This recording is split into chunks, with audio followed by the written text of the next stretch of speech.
Hai horror lover, salam kenal. Namaku Puspa. Aku mau bacain cerita horor dan misteri buat teman-teman semua. Jika berkenan, jangan lupa subscribe dulu. Atau boleh juga kalian share ke horror lover lainnya, biar aku lebih semangat lagi ceritanya. Di malam yang gelap gulita, angin bertiup kencang membawa bisikan misterius dari bekas pabrik gula di Kalibagor, Banyumas, yang terbengkalai di pinggiran kota. Bangunan tua itu berdiri dengan kokoh, meskipun ditinggalkan selama puluhan tahun, seolah menyimpan rahasia yang tak ingin diungkapkan.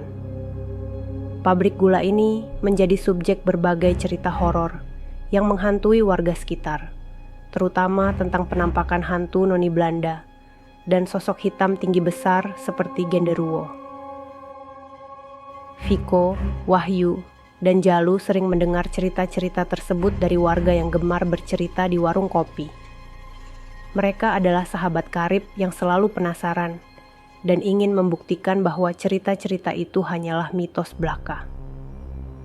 Malam itu, mereka berkumpul di rumah Wahyu, mempersiapkan diri untuk petualangan uji nyali yang sudah direncanakan. Aku masih gak percaya kita beneran mau ke pabrik itu malam ini, kata Viko. Suaranya sedikit bergetar meski berusaha terdengar tegar. Jalu menepuk bahu Viko sambil tersenyum. Tenang aja, kita kan cuma mau buktikan bahwa semua cerita itu cuma bualan. Lagi pula kita bertiga kan? Wahyu menambahkan, iya, kalaupun ada apa-apa, kita pasti bisa saling bantu. Jangan lupa bawa senter dan ponsel. Siapa tahu butuh cahaya atau komunikasi. Setelah persiapan selesai, mereka bertiga berangkat menuju bekas pabrik gula itu. Suasana malam semakin mencekam saat mereka semakin mendekati bangunan tua tersebut. Lampu jalanan yang jarang dan bayangan pepohonan menambah kesan angker di sekitar pabrik. Ini dia tempatnya, kata Wahyu dengan suara rendah. Siap? Mereka saling mengangguk, dan dengan langkah hati-hati, ketiganya masuk ke dalam area pabrik yang gelap dan berdebu. Di dalam, suara gemerisik dan bayangan samar seakan menyambut kedatangan mereka. Viko menyalakan senter dan menyapukannya ke sekeliling ruangan. Kita mulai dari mana? Tanyanya. Jalu menunjuk ke sebuah koridor panjang yang menuju ke bagian dalam pabrik. Kita jelajahi setiap sudutnya. Pastikan nggak ada yang terlewat. Siapa tahu kita bisa menemukan sesuatu yang menarik. Saat mereka mulai berjalan menyusuri koridor, tiba-tiba terdengar suara langkah kaki di belakang mereka. Mereka berbalik dengan cepat, namun tidak ada seorang pun di sana. Kalian dengar itu? Bisik Wahyu. Keringat dingin mulai membasahi dahinya. Viko mengangguk. Mungkin cuma suara tikus atau hewan lain. Namun, saat mereka melanjutkan perjalanan, suasana semakin aneh. Bayangan-bayangan aneh muncul dan hilang di sudut mata mereka, dan udara semakin dingin seakan-akan ada sesuatu yang mengintai. Lihat itu! Seru Jalu sambil menunjuk ke sebuah pintu besar yang tampak berbeda dari yang lain. Kita periksa ke sana. Dengan hati-hati, mereka membuka pintu tersebut dan memasuki ruangan besar yang penuh dengan mesin-mesin tua dan peralatan pabrik yang sudah berkarat. Di tengah ruangan, terlihat bayangan seorang wanita dengan gaun putih panjang. Itu noni Belanda, bisik Viko ketakutan. Bayangan itu berbalik, menunjukkan wajah pucat dengan mata kosong yang menatap tajam ke arah mereka. Wahyu berteriak, "Lari!" Mereka bergegas keluar dari ruangan tersebut.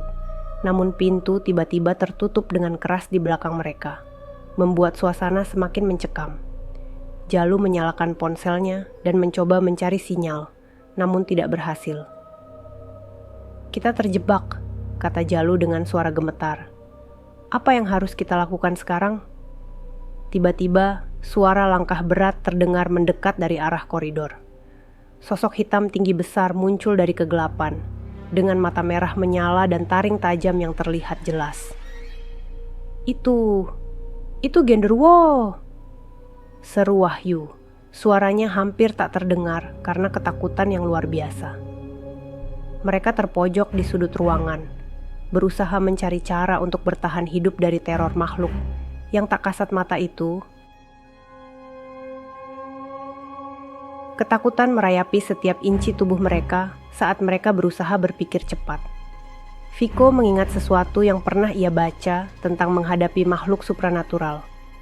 "Kita harus tetap bersama dan jangan panik," bisik Viko. "Mungkin ada cara untuk mengusir mereka. Pikirkan, apakah ada sesuatu yang kita bawa yang bisa membantu?"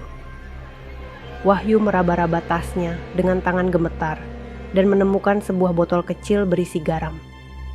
"Aku bawa ini," katanya, "garam bisa melindungi dari roh jahat." Jalu mengangguk setuju. "Baiklah, kita coba gunakan garam ini. Tapi kita harus menemukan tempat yang lebih aman dulu. Di sini terlalu terbuka." Mereka bertiga mulai bergerak perlahan, menjaga langkah mereka sepelan mungkin agar tidak menarik perhatian genderuwo yang masih mengintai di kegelapan. Mereka menyusuri lorong lain yang lebih sempit, berharap menemukan ruangan yang bisa mereka kunci dari dalam. Akhirnya, mereka menemukan sebuah ruang kecil yang tampaknya dulunya adalah kantor manajer pabrik. Jalu mencoba membuka pintu, tapi ternyata terkunci. "Biar aku coba," kata Viko yang mencoba merogoh sakunya mencari kunci.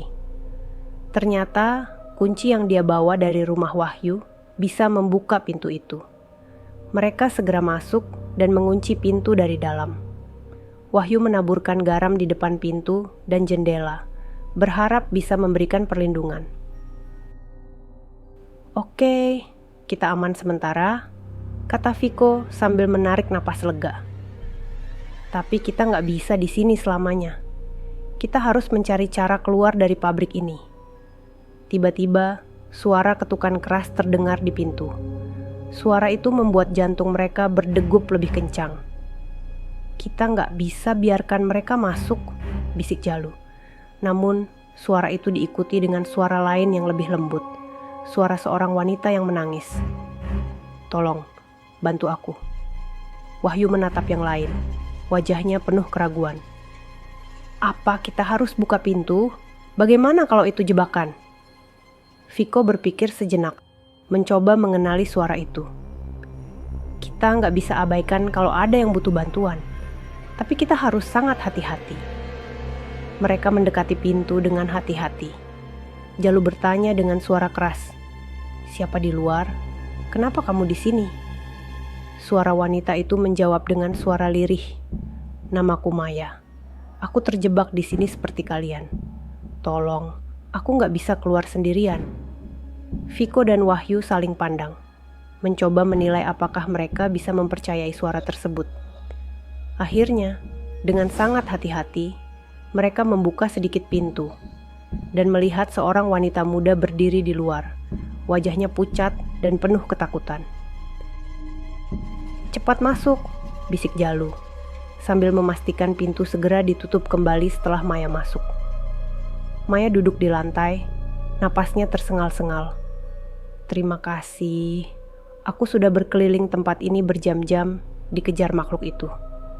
Kalian harus tahu, ada sesuatu di sini yang bisa menghentikan mereka, tapi aku belum menemukannya." Viko menatap Maya dengan penasaran. "Apa yang kamu maksud?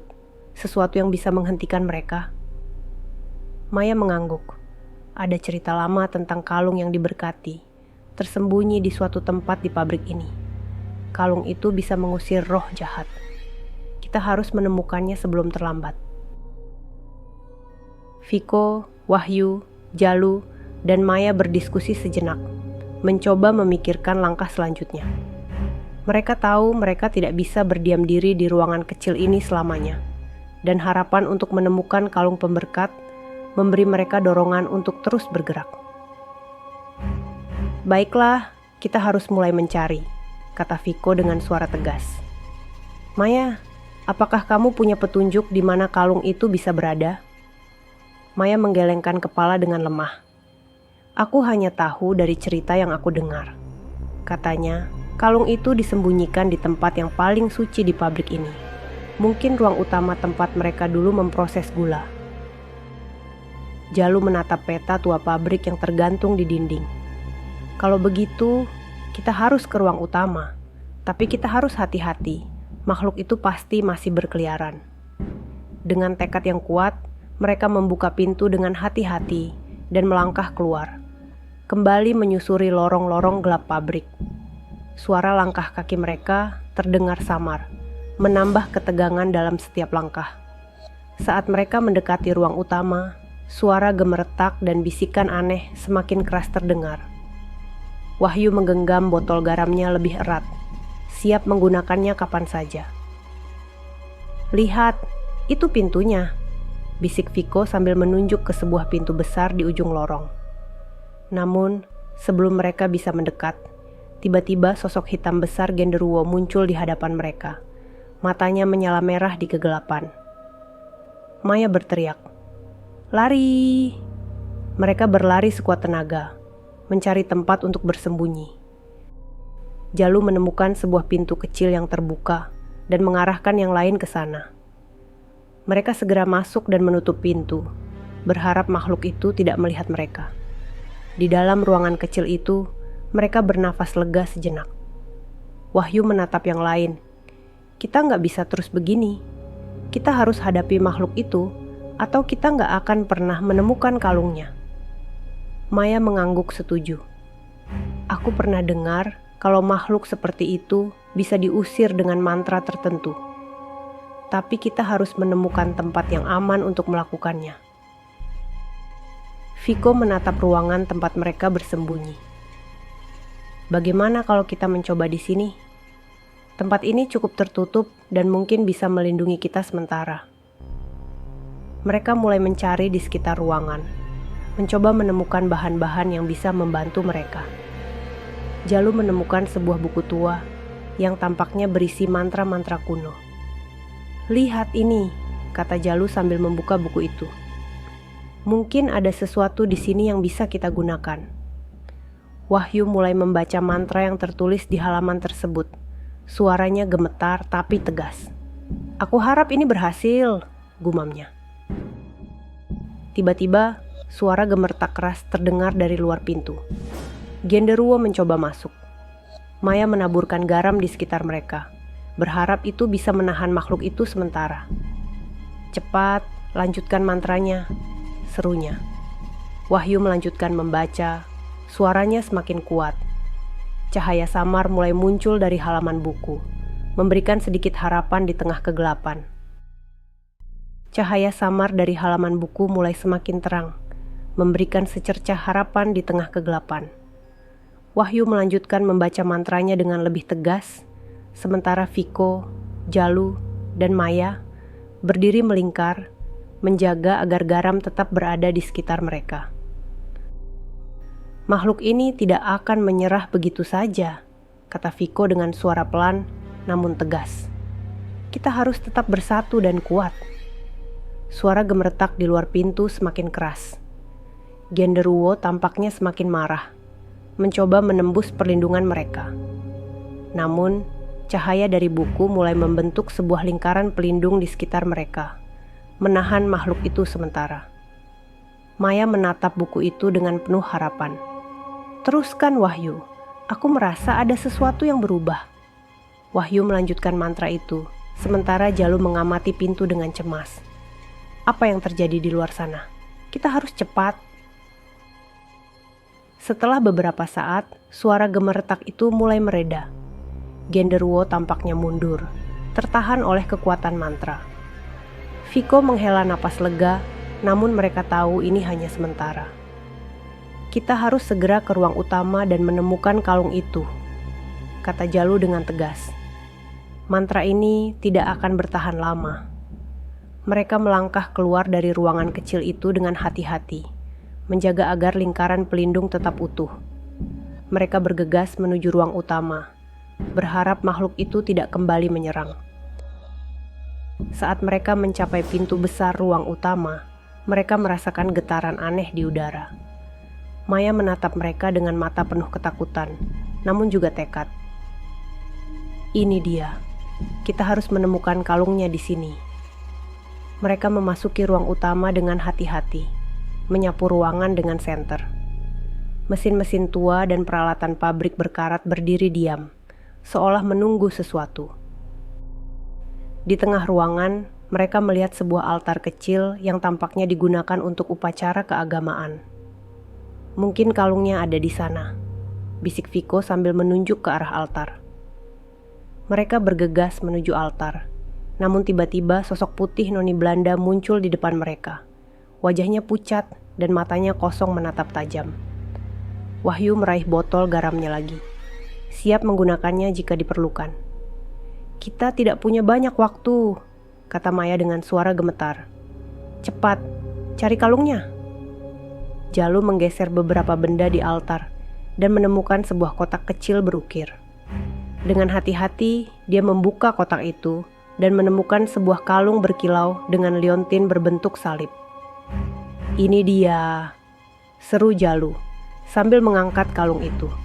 Namun sebelum mereka bisa merayakan, noni Belanda mengeluarkan suara melengking yang memekakkan telinga. Sosok hitam Genderuwo muncul kembali, mata merahnya berkilat marah. Viko dengan cepat meraih kalung itu dan mengangkatnya tinggi-tinggi, berharap kekuatannya bisa mengusir makhluk-makhluk itu.